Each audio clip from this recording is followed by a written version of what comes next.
because, for me, I knew it was basically determination. You have to be determined. You have to be resilient because you're going to get knocked down. You have to have self-belief, and you have to be inspired. You have to have inspired action. So there were the 4 core principles that I always, kind of went by. But when I interviewed everybody else for the book, which was 18 people, John Basilega, Don Mamano, Dr. Jill Murray, all good folks. Yeah.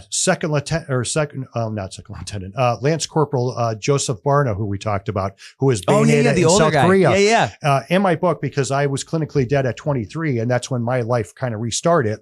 I put down in the book that your life could start at 23 to 93, that, spoiler alert, there's no age limit on restarting your life, because Joe Barna started writing books about in his 80s, wasn't he? No, he was 90, and he has 5-time gold medals for the VA, like for all his writing. Dude, guy at 90. 94 years old. Oh, was that the guy that was here on the Cordero show? Yes. Oh, yeah. He was a great guy. Yeah. Yes. So I had the privilege of, through Bobby, interviewing him.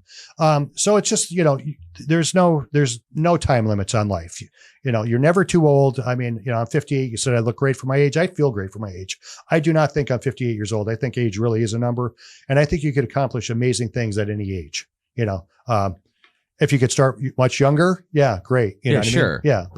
But if you're my age, or, if life has knocked you down, or you've been kicked a lot of times and you're afraid to start over, or as we talked about earlier, you have that fear to start over, who cares? Do it. In my spiritual world, it's called you're exactly where you're supposed to be. Yeah. Yeah. Yeah. So tell me about, I'm going to ask about the people I know. Tell me about Basilega. Tell me about sitting with him. Yeah, John is another, he's awesome. Very big presence, very big presence, but so humble. To give an hour, 2 hours of retire, hour and a half his time, whatever it was, because I talked to him about 15 minutes before and about 10 or 15 minutes after, and I think the interview was about an hour. Yeah. I mean, for him, with all the things that he has going on in his life to support me, and I am so grateful for John, because John was my second interview. Actually, the first person I interviewed is going to be in my second book. I have a 3-book deal. So that's going to be for the legs on the table for your financial future. I guess we have more shows. Yeah. So there's going to be more. So John was the first person for this book. And I was like, John, do you mind if I, use you, to let people know that, because the credibility that guy has and the respect that he's got in the community.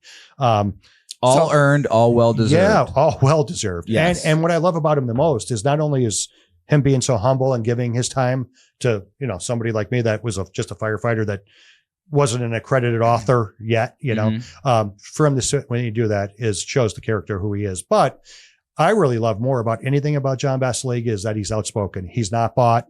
No. He puts out information out there about things that are going on in our community, the poisoning with chemtrails, and he's not afraid to be outspoken. And I think I gained a lot more respect for John in that respect, that he's so outspoken. But just his story in general. And what really inspired me about him is he grew up pretty wealthy. His dad, played on Broadway, was probably one of the best, he claims, he says the best accordion player in the country.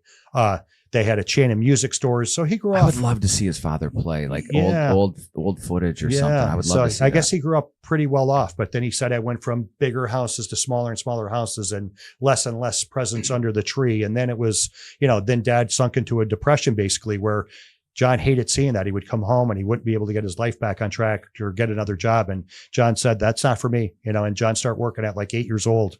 And then by 13 had like 3 jobs, and worked for a local roofing contractor at 13, picking up, being a ground guy, picking up stuff, and he hated it. But it just kind of developed his character of where he was. And he went to go work with his uncle out in New York. And his uncle, because John was a gifted student and was in advanced classes. So he's not a dumb guy by any means, as we all know. Very brilliant guy. He's not a wrench turner. Yeah, he's not a wrench turner. He's a brilliant guy. But he got into the roofing business with his uncle out there and worked for his uncle. And his uncle's like, listen, I want to utilize your talent. I'm going to put you in a trailer to be like an estimator or whatever.